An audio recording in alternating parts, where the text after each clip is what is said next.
Basically, this is what we're going to be covering. Why, what are native plants, why choose, how to start, specific native plants and resources. Okay, so what is a native plant? Are any of y'all members of the Native Plant Society? No, okay.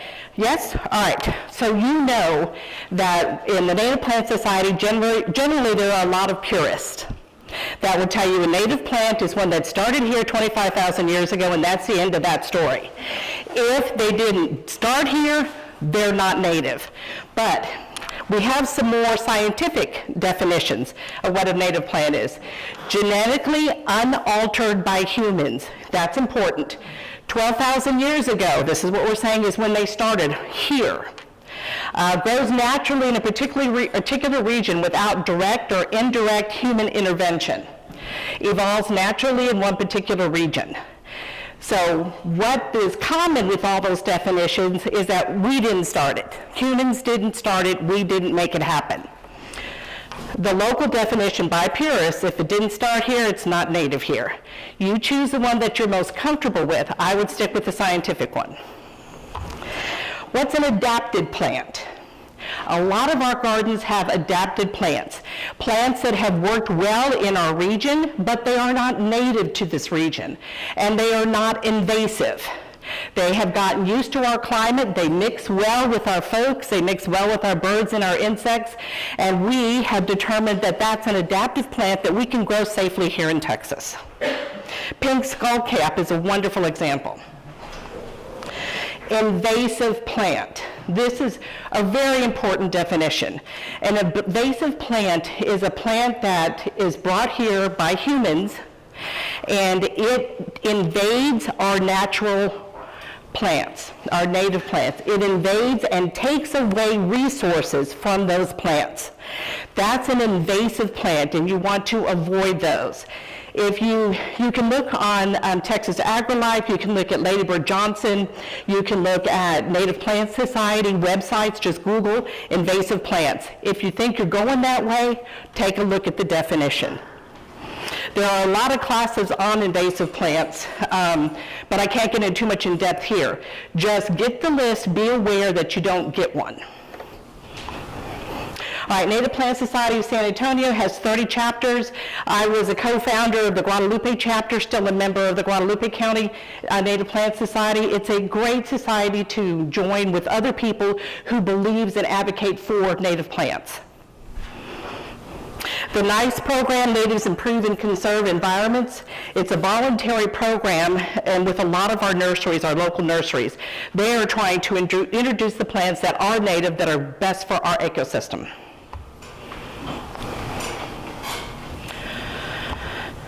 Okay, why native plants? They're drought tolerant. When a native plant starts getting less and less water, as a general rule, it will go dormant because it knows what's happening here. It won't die, it's not going to go away, it's just going to go dormant. It'll stop producing. Provides habitat for birds, bees, butterflies, and wildlife. Our birds, bees, butterfly, and other wildlife evolved to eat our plants, to eat the seeds from our plants. They evolved to that nourishment. So if you give them the natives, you can keep some of those pollinators. It prevents erosion. Some of the roots are really deep. Most of them are deep because we ain't got no water. So the roots are going to go fairly deep to try to capture as much moisture as possible. So it can prevent erosion in your yards. Less pest control needed. Milkweed, are y'all familiar with milkweed that attracts the monarchs? Okay, aphids love milkweed. Ladybugs love aphids. Birds love ladybugs. Unfortunately, that is true. But they work together. So it does reduce pest control. There's less maintenance. Our plants, as a general rule, aren't going to drop a whole bunch unless it goes dormant or unless it's the season for it to stop producing. It can help with weed control and a lot less watering. Increased property value, that's a matter of opinion. I think it increases property value, and I'll show you some pictures. I think it's nice to have native plants where if someone's coming over to your house, you got butterflies and bees and dragonflies, and it looks really pretty. But that's a matter of opinion. HOAs would argue that. And we'll talk about that a little bit. Increased property value, opinion. Conservation of ecosystems, interacting organisms, complex, really important. I am an organic gardener, meaning I use no chemicals on my yard in an effort to encourage our ecosystems to do well in my area. And that's another class as well. And there's a lot of variety. There are so many native plants that you can choose from. Okay, how to get started. The first thing you need to determine is, what do you want to accomplish? What do you want to happen? Do you want to go all native? Do you want to say, yeah, I want to help to contribute to the growth of our ecosystem, or at least not contribute to the destruction? Or I want pretty wildflowers. I want the birds and the bees to come to our yard, my yard, because I know if I plant natives, they will do that. What is your purpose? Your purpose can be something as small as, I have a small plot of land, I think I'm going to do something native there. That can be your purpose, but know what it is you're trying to do, where you're going. Butterfly pollinator, increased property value, less time gardening. Natives, you will spend less time gardening. You really will, because you don't have to do as much pruning. You don't have to give them medication as a general rule. You don't have to treat illnesses. You don't have to water as much. Okay, what is available to you? You need to know what area you're looking at. That is really important. What is your square footage? When you go to plant a new plant, do you look at the size that you purchase? No, you look at the size it's going to become. And that's how you plan your garden, whether it's a small plot or it's your entire yard. But you need to know how much area you've got. Type of soil, you need to know what type of soil you are. The best way, you can look at the maps, and I have maps in my other presentations, what area has what kind of soil. I get out with my shovel and I dig, and I see what kind of soil I have. What do I need to amend it? Do I need to add compost? I'll tell you right now, you need to add compost. This is Texas. You need to take out some big rocks, get out there and dig and find out what kind of soil you have. Sun exposure. This is really, really, really important. The majority of our native plants like sun. There's dozens and dozens of folks who have called and asked me to go look at their landscape and to help them to improve their landscape. What can I plant here? The first thing I say to them is, how much sun does this area get? The answer I always get is, oh, lots. Get lots of sun. After 5 or 6 people, I learned they don't know what a lot of sun is. I do an hourly forecast. You take a Saturday, a Monday, a Wednesday, whatever day is good for you, that you're doing laundry, you're doing bills, you know you're going to be stuck in the house. You go out there and you check that area that you want to do the garden in, and you measure the sun. Does it get a lot of sun? Does it get a little sun? Is it sun from 11 to 3 and then it's shade? Mark it down. Then you will know what kind of plants to get. If you don't know the sun exposure, your plant may not survive. And I'll show you some examples. Water. Be realistic. Be realistic. I paid $100 to have an extra hose put on the other side of my house. My husband says, what'd you do that for? I can just haul the water. He ain't gonna haul that water. He ain't gonna haul that hose. The $100 was totally worth it. Don't set yourself up for failure by saying, I'm gonna go out there every other week or once a week and take my hose or take a big, you're not gonna do it. Be realistic. If you can't get water to your spot, then that's another idea of what kind of plants you need to put there.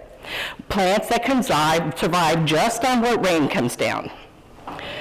HOA regulations, the bane of my existence. HOA has their regulations. I will tell you it's safer for you to find out what they are and try to adhere to them, or ask for permission first. HOAs are made of volunteers. I'm not saying they're all on a power trip. I'm not saying that. I'm saying that they take their responsibility seriously. There we go. So if you ask for permission, you're likely to get it than if you ask for forgiveness. I don't like getting those nasty letters on my door saying you violated this and such. Hey, go cut your wildflowers down because they look tacky. I don't like that. So I tend to ask permission first. We're battling with an HOA over at Garden Ridge, San Antonio area now, about they want green underneath the oak trees. Cracks me up. It is a canopy of oak trees. They're beautiful, they're natural, they're gorgeous. There's no sun, and they want green under there. But they don't have a list of plants that they think would work. It's fun. Okay. Choose your plants. Essential information. You've got to know the botanical name, the scientific name. The common name may not get you a Texas native. You've got to know that scientific name. Lady Bird Johnson wildflower website, put in the common name, it'll show you what the scientific name is. Make sure you're getting the plant that you want. I would advise that you don't ask your nursery worker. A lot of them don't know. Some of them do, and you need to, I develop relationships with the folks that I work with in the nursery, but go by the scientific name. If it doesn't have a scientific name on it, I advise you not to buy the plant, because you don't know what it is. Consider all seasons. If you want a pollinator garden, or if you want a garden that's going to be pretty all year round, you need to plan your plants in that way. Get a spring bloomer, get a summer bloomer, get a fall bloomer, get a fall winter. For us is pretty much the same. So pay attention to the seasons in which they bloom. Hardiness zones, if it doesn't like heat, may not be your plant. Annual versus perennial. It's very important to know that basic information, because then you know what you're expecting from your plant. If you buy an annual, but you expect them to come back next year, but you didn't save the seeds, you cut them down before it came, well, you're not going to get a plant. So it's really important that you know if it's an annual or a perennial. And if I'm saying words that y'all don't know, just raise your hand, and I will give you a definition. Okay, when to plant. Fall for perennials. Native perennials, fall is a really good time. I like to say that plants do one thing at a time really well. So if you plant them in fall, unless they're winter bloomers, if you plant them in fall, they're going to be busy building their roots, growing roots, so that when it's time for them to bloom in spring or summer or the next fall, then they've got a really good root system and they'll be more likely to bloom for you. How to plant. I think this is a really basic information, but make sure you dig deeper. If you're not familiar with the area, if you're not familiar with your dirt, dig a larger area. Make sure that you've got something in there that's a little bit rich. Put some compost on the bottom, not a lot, and don't put fertilizer when you first plant a native. They don't like it. They're used to our conditions, they're used to our dirt, but you want to help them a little bit. What you want the compost to do is to open up the area that the plant's going into. It's not to build the roots of the plant, it's to allow you the compost to work and help to open up the ground. So put a little bit at the bottom, put the dirt that it comes with on top of that, and then plant your native. And give it good breath, give it some room to work. Maintenance. Be aware of what your plant needs. When I first started working with natives, I would only cut my salvia. Y'all are familiar with salvias? Okay, they're all over the place. I would cut my salvia just at the tips. And a friend of mine who'd been working with natives a lot longer, she says, no, you've got to be blue, you've got to cut it all the way down. Then it comes back full and beautiful. I couldn't do it. I don't want to cut off all the flowers. Yeah, now I cut that sucker all the way down because it does come back fuller and more beautiful. Research your plant once you've chosen it to know when you need to do the care. And keep your such a basic thing, but so important, keep your tools clean. Keep the tools clean. If you use it, wipe it off, put it back where it belongs. If there's times when I was working full time, I would go out there and do something, and then I'd put my tools away, but I wouldn't use them again until I cleaned them. So make sure they're clean. So if you get bacteria growing on it, you're not passing it on to a plant. Record keeping. Really important. I like coneflowers. Could not find a place in my yard. I followed the instructions. I did what the book said. I gave them they didn't like it. I tried 5 different places. By the time I hit the 6th place, I forgot where I'd started. I didn't know where in my yard I had tried already, except I keep a record of what I do. So I was able to go back and say, okay, not there, not there, not there, not there. So finally, I was able to find a place where they did work. But I keep a book. Every year, I start out in the spring, January really, what I do in January, what I do in February, what I do in March. It really does help. I was also able to identify what plants, it didn't matter what I did, that sucker wasn't going to work in my yard. I didn't know what the problem was, and I wasn't going to fool with it anymore. I also know when I lost my orchid tree, which just made me really sad, and I knew how many freezes it could take, so I knew that was not something I was going to replant. Because I lost a quarter and then a half, and then I lost the whole tree. So I'm not going to do that anymore. The only way I did that was record keeping. If y'all have a better memory than me, you're good. I do not. Plan your area. Can you see that at all? Okay, this is really rough. I am not a landscape specialist. I took classes, but I'm not, that's not me, I don't do that. But what I did do was draw my house. I got the blueprints and I measured where I wanted my beds. That was the best thing I could have done, because then when I spent hundreds of dollars on my plants, I knew where they grew and I knew that there would be enough room in that area. It was well worth the time I took. Really worth it. Okay, now we'll get into specific plants. This is frog fruit. Has the sweetest little bloom on it. The itty bitty little solitary bees love frog fruit. So I got me 2 plants. I got actually 5 and I shared them. So excited about it. It was the latest and greatest from Lady Bird Johnson. Some of you are nodding, you remember. And I planted it in my front bed. Now, if you think about the word invasive, it was so happy there, it took over not only my bed, my neighbor's bed. So I took it up. I said, okay, this is not going to work. And it sent out runners, and it reseeded, it resowed. It was so beautiful. I had a gazillion flowers. I couldn't work with it. That's where my wildflower seeds go. And it didn't die soon enough in the winter for my wildflower seeds to be happy. So I took it out and I put it in the back. It has partial shade, even though the recommendation is full sun. Well, that's what you get with full sun. The recommendation was full sun. I put it in the back where it gets partial shade, and the growth is controlled. I love the plant. I love the solitary little worker bees that love it, but I can't have it taken over the whole bed. So I don't get as many blooms. Huh? What is the name again? Frog fruit. Frog fruit. Oh, frog? Yes. And Jim, before you buy it, talk to me. It's free everywhere. And when you see it, just say, oh, I've seen that a lot. But for whatever reason, it didn't become real common for the native plant enthusiasts until the last 4 or 5 years. And I'm not sure why. I think probably as we started to realize how important the bees were to our ecosystem, because this is a huge bee attractor. Okay, annual wildflowers. This is my front. These are my flowers. Bluebonnets.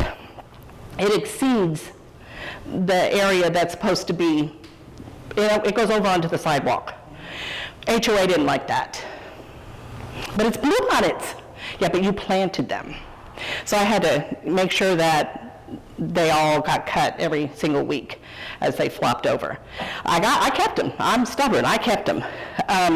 But they're very unattractive come the end of spring. Yeah. And I said, hey, it's not on the sidewalk. I'm sorry you don't like to look at them. And luckily there was enough neighbors. People would come by with their dogs and their children and take pictures in front of it. So it's like, really, you're going to make an issue here? But the HOA can be really sticky when it comes to native wildflowers, because they're not pretty when they go to seed. An interesting thing here too, my granddaughter had given me the seed packet. Those aren't all. The poppies and larkspur aren't necessarily Texas natives. They're not Texas wildflowers. She was so hurt that I hadn't planted them, so I just tossed them out there, said, they're not going to germinate. Yeah, well, they germinated. So they reseeded, came back the next year. So last year, I took all the seeds, they went to seed, but I took them up before then, and I don't have any coming back this year, except the bluebonnets are really hardy. But you do have to work with your HOAs. I have a very small plot of land. It is very small. So I make sure and try to use everything, every portion of it to the way I want it to be. Remember I told you about sun exposure? Blue mist, this is the same plant. The one on the left is when I finally got it right. The one on the right is when I really didn't measure my sun very well. Not happy. But I didn't measure it. My oak tree had grown, and I didn't pay attention to it. And I lost it. Okay, here's the purple coneflower. It shouldn't do well in this area. It shouldn't do well under this oak tree because it gets virtually no sun. They love it. So fine, I'm not gonna. The books say something different. Hey, it works here. The shrubby boneset. If you've got some people call it white mistflower. It's a shrubby boneset. If you have an area where you can tolerate some natural growth, about 5 feet, 4 to 5 feet, this is a huge pollinator attractor. Puts on the most beautiful white flowers that bloom in the fall. So as your summer flowers are dying and you have no bloom, this shrubby boneset blooms profusely. And I don't think there's a pollinator in my yard that doesn't go to that plant. It is amazing. It is a native. It takes, yes ma'am. Shrubby boneset. Argentina havanensis. I'm very bad at the pronunciations. Ageratina,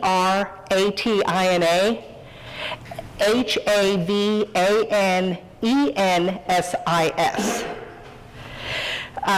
That one it's important that you do go by the scientific name, even if I can't pronounce it, because there's a lot of nurseries that call it white mistflower, and I don't even know what those plants are, but it's not the shrubby boneset.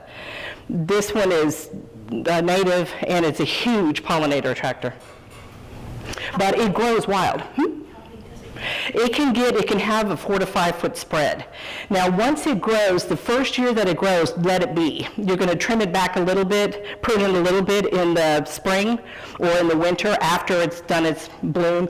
It can bloom for a very long time, but the profuse blooms will happen in the fall. So, but the first year, let it go its way, is my recommendation. Second year, you can start to trim it to where you want it to be.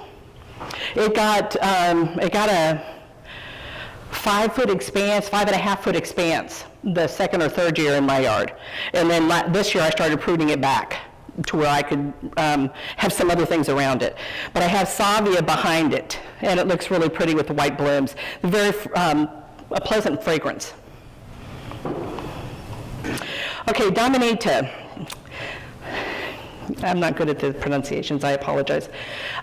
This is a great plant. It's underutilized. It has brilliant yellow blooms. It likes no care. Leave it alone. It doesn't like to be fertilized. You can prune it in the fall and early spring, but you don't want to prune it all the way down. This one you only want to take about 2 or 3 inches down. And it has brilliant yellow flowers.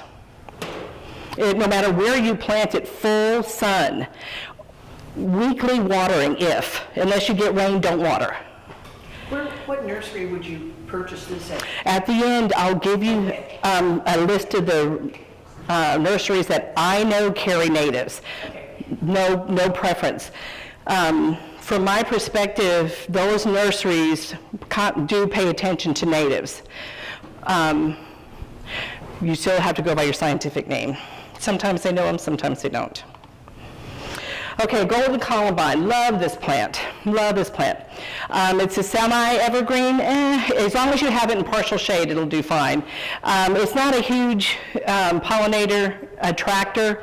It is a very pretty, lazy plant. Puts out the blooms. It has a kind of a lacy feel to the leaves. Not feel, but look, kind of romantic. Very popular in Texas. Blue mist. Greg's blue mist flower. This is a huge draw for pollinators. They love the nectar.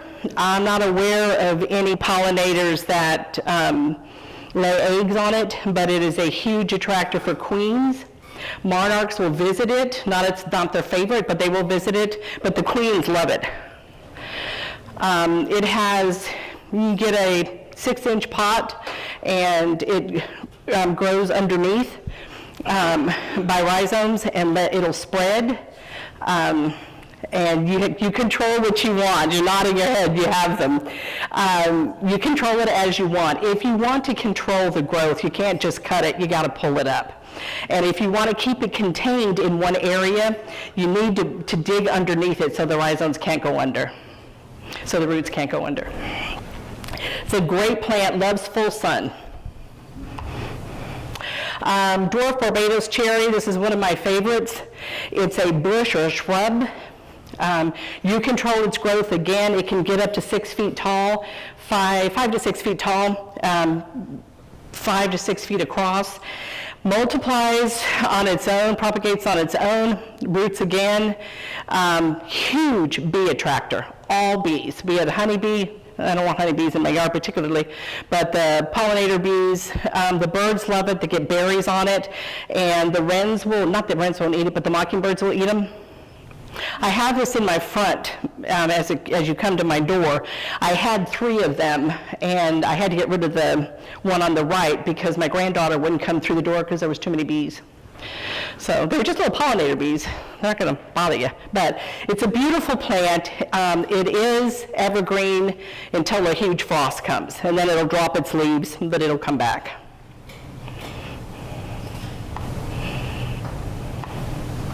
That's it in the front of my house.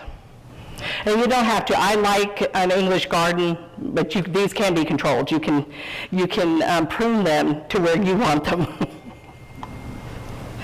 Passion incarnata, purple passion flower. It's a wonderful vine. I love it. The butterflies love it. It likes full sun. But its growth is more difficult to control because it has to have a certain inch or footage of vine before it'll put on a bloom. So I tend to let it just go wild, and it does. This picture, unfortunately, doesn't capture the blooms, but they are beautiful. It's a beautiful plant, but you have to have some space for it.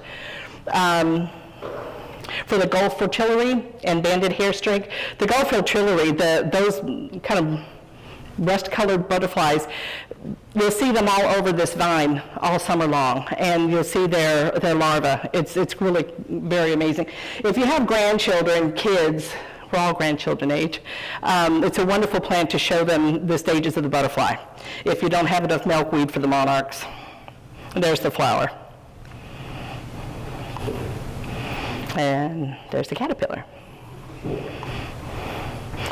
Okay, resources.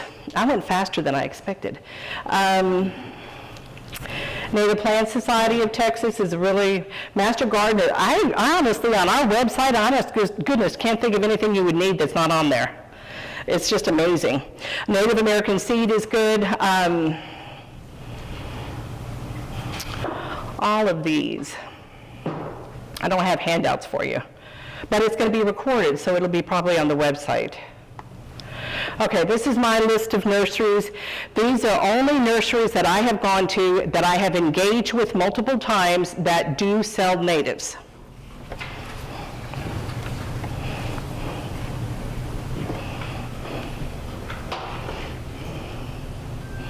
There's one in Congress that's just they only do native plants, right, in Congress. I don't remember the name right. Pollinatives. Is pollinatives? I think that's what it is. Pollinatives, yes, that's it. I need to add that to this list. If you haven't been there, you ought to go there. It's really awesome, and the folks who run it are really awesome. And if you're looking for something and they don't have it, you can ask him if he'll get it. He's really cool. He's on Facebook, just do pollinatives, and he's got a Facebook group. Is it pollinators or Pollinatives, P-O-L-L-I-N-A-T-I-V-E-S. Thank you for bringing that up, I forgot it. Being a native plant enthusiast, I do tend to go to the nurseries that can supply natives, that are interested in doing that. So milkweed, how many of y'all have milkweed or are interested in having milkweed? Have any of y'all had difficulty in propagating it? And getting it to grow? A little bit? Do you know what kind you have of the milkweed? It's the yellow and orange. Oh, the tropical. Well, we have the yellow, yeah. There's also a Mexican native. That one, and do you trim that in the fall? Sometimes. Okay. But it comes up everywhere. It comes up in those planters. Yeah. Everywhere. Yeah. That one is a little, if it's the Texas native one, then it's not as controversial, but we just always like to educate folks to trim that one in the fall. Take off the buds, it will survive just fine. But like you said, it has But then- so many aphids. It's just coated. The aphids, yeah. Yeah. There's some nurseries that sell ladybugs in a container. Just saying. I have a lot of milkweed in my front yard, and I have aphids, of course. So sometimes I'll just take an alcohol swab out and just take them all off. If it gets to be, if my plant is still, if it's early spring and my plant is still trying to come back, I will go and take care of them. Last spring, I went out there one day and there was an enormous amount of ladybugs. So I called my neighbors to ask which one of them had bought them, and they didn't stay in their yard. So I benefited from whoever bought the ladybugs, but they will come if you open it up. Now, what I really found interesting is my rosemary in my backyard also had aphids on it. And it wasn't long before the ladybugs went over, and the only reason I knew that there was aphids on there is because I found ladybugs as I was pruning it. I was going, what's going on? They had found it on their own. So that's pretty cool. And rosemary has such a strong smell. I wouldn't have thought they would, but works out pretty good. So milkweed, there's a lot of directions on how to get milkweed to grow. A lot to get how to get the seeds to germinate, some cold stratification, some other things that you can do. Ladybird Johnson has a native plant sale spring and fall. They sell milkweed. I have bought probably 6 plants from them, and I've lost 50% of them. They like brutal conditions. They grow on the side of the road. They're weeds. So they don't care for a lot of fertilizer. They don't care for rich dirt. They like to be put in a place that's a Texas soil and leave it alone. I finally learned that, and I put seeds in my backyard, and I didn't do anything. It's up against a fence. It gets full sun, but I don't typically have anything else. I don't have anything else there, and they grew fine. And that was the antelope horn. So. Antelope horn. Was the antelope? Yeah, it was the first time I had been successful. I've never gotten those to grow. I have seeds and I've never gotten them to grow. I put them in the back. Do you have any suggestions on milkweed? And I can get it to grow. Anybody else? So here's my suggestion. Put it in the ground where you gotta ignore it. Don't fertilize it. Let the rain come as it will. Make sure it does get full sun, and then leave it be. It took 2 years for it to germinate. Wow. Yeah, so the other 2 plants up front now, the ones I have up front, are doing great, and they're propagating on their own. But I couldn't tell you that I did anything to make that happen, other than to try to leave them alone. So any specific, we're done. I'm sorry, I'm 15 minutes early. Do y'all have any questions? Was this informative? Yes. Yes? Yes. Is it Green Jay Garden? Mm-hmm. Not Joy. Thank you. They're a really important small business. I think they're struggling. So I would say, go, they're a great place, they're so friendly. When we advise somebody, say, well, I don't think you need that. You say, well, don't you make your own? I was worried about some bugs, and he said, well, you can make your own. I bought it off the shelf. Anyway, they're very nice, very helpful. Not a huge place, but I'd say we ought to keep supporting them because Good to know. I appreciate that. And after COVID, we lost a lot of nurseries. A lot of the private, smaller nurseries we did. And the fact that Polynatives came up out after COVID, I thought they're doing pretty good, and it's good to know that. And I don't frequent the big box stores. It's not my place as an MG to say whether it's good or not. I don't frequent them myself. I will spend my money at the smaller nurseries. Yes? I'm trying to remember the plant that I have. It's a tree. It's a shade tree, and it has the berries, and you have to make sure you get a female. Holly. Yopon holly? Yes. Yeah. Uh-huh. Okay, so I bought that. Uh-huh. Made sure I had a female. Uh-huh. Well, at least it said it was a female. Do you need to, how does that cross, do you need to have a male to have it like cross-pollinate? Because I haven't had berries for like 2 years, and I'm like, okay, maybe I got a male. You may have. I'm not sure. Hold on, let me. I should go to a nursery and say, okay, I want a male. Yes, I think, well, I was going to try to look something up for you, but I can't. You can do that. If there's anybody in the area that has a Yopon holly that may be of the opposite, then they can pollinate in that way. It's like, I got it at Maldonado, so I felt pretty comfortable Yeah, I would have felt comfortable too. with that they had labeled it, and I even asked, I said, "Really, what do you need?" Anybody have any suggestions? No. Go back to go to Maldonado's and ask them. Which one did you get it in, Seguin? Yeah, go back there and ask them what they would suggest. How old were the trees when you got them? Well, it's probably 6 foot tall, so. Oh, it was 6 foot tall. It was, let me, hold on, I'm going to verify something real quick.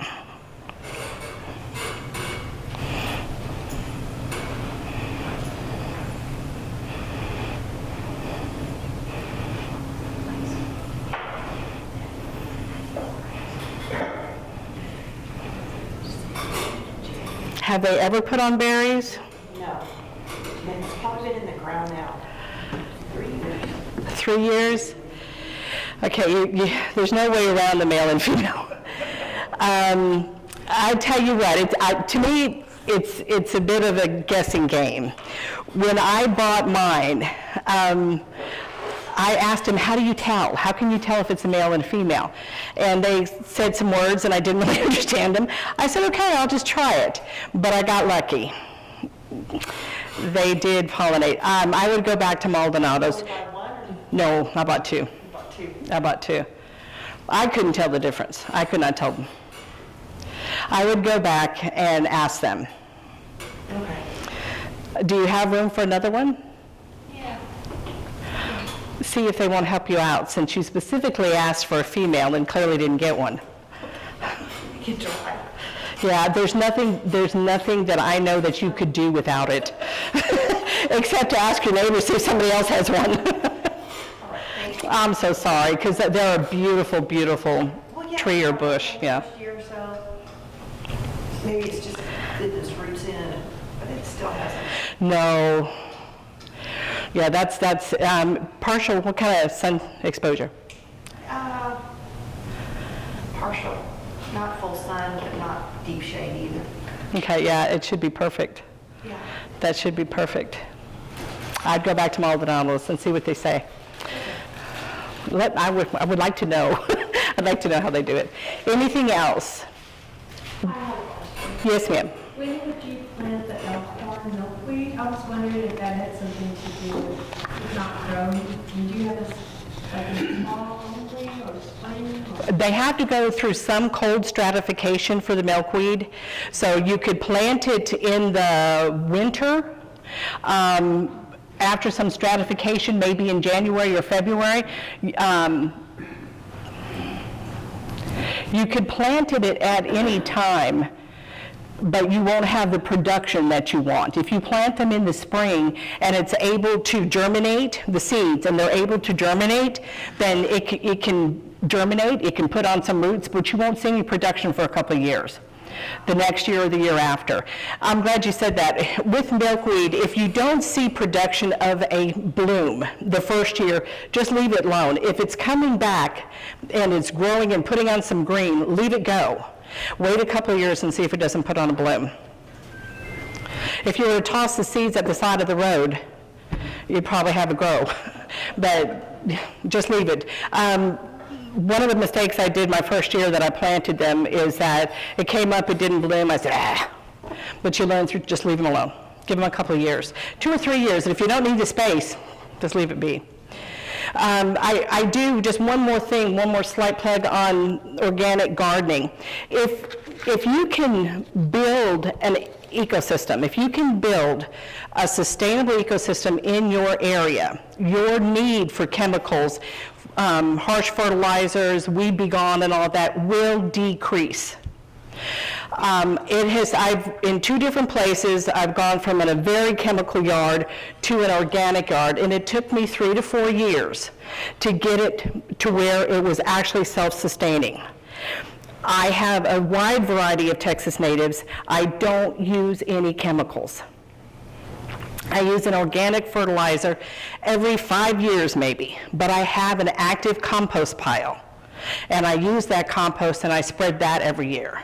And I have the best herbs ever, just with the compost and no chemicals.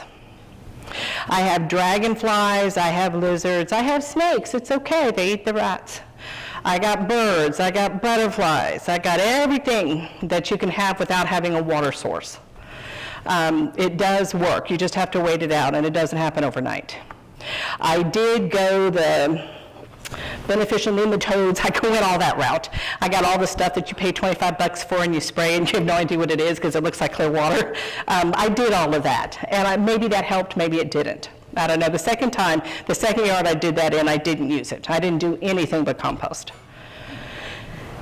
So if you're thinking about going organic or using less insecticides, because even though your insecticide may be specific just to that one thing you're trying to get rid of, it may affect other things, other insects that a certain bird needs in order to be healthy, and they can't get it, so they can't pollinate. So one thing affects another, and we're learning more and more about that every day. So natives love insecticide-free yards. Now I really am done, unless you have any other questions. Thank you. Thank you.